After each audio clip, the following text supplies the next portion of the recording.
నమస్తే అండి. అనుశ్రీ థాట్స్కి స్వాగతం.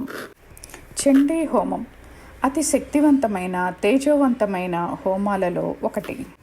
ఈ నెల 12వ తారీఖు ఆదివారం నాచారంలో చండీ హోమం జరిగింది. హోమం ఆదివారం జరిగిన శనివారం ముందు రోజు ఏర్పాట్ల కోసం కొంతమంది సభ్యులము వెళ్ళి హోమగుండము అలంకారము అన్నీ శుభ్రపరచుకొని వస్తామండి. ఇక చండీ హోమం రోజున ముందుగా ప్రొద్దున్నే గురువందనము, సంకల్పము, అరణి మందనం, లక్ష్మీ గణపతి హోమం, రుద్రము, తర్వాత నవచండీ పారాయణ సహిత హోమము జరుగుతుందండి. సర్వదేవతా స్వరూపమైన గోపూజ కూడా ఈ చండీ హోమంలో జరుగుతుందండి. బ్రాహ్మణ పంచద్రావిడ సహిత సంఘం తరపున ఎంపికైన దంపతులు ఈ కార్యక్రమాన్ని నిర్వహిస్తారు. ఈ చండీ హోమ ప్రాంగణంలో వచ్చిన సువాసనలందరికీ పసుపు పూసి పారాణి పెడతారండి. చాలామంది ముత్తైదువులు ఈ ప్రాంగణంలో నోములు కూడా నోచుకుంటారు. అంటే కైలాస గౌరి, లక్ష పసుపు కొమ్ములు లాంటి నోములు అన్నమాట.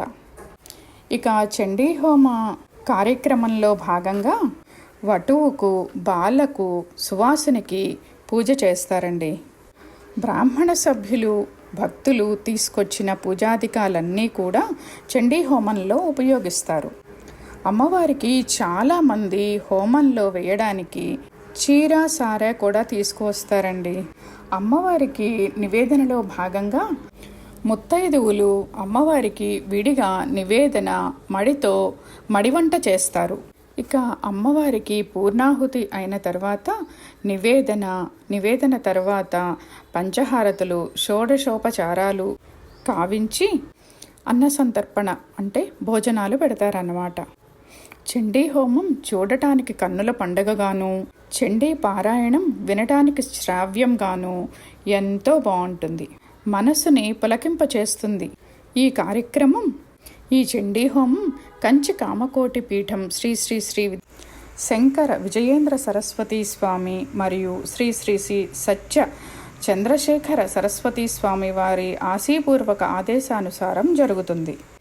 చండీ హోమంలో ఆడవారందరూ మడి వస్త్రధారణ అంటే కచ్చా పోసి కట్టుకొని, పురుషులు పంచా కండువ, మగపిల్లలు బ్రహ్మచారులైతే అంగవస్త్రం, ఆడపిల్లలైతే చీర లేదా పరికిణి, ఓణి కట్టుకొని రావాలండి.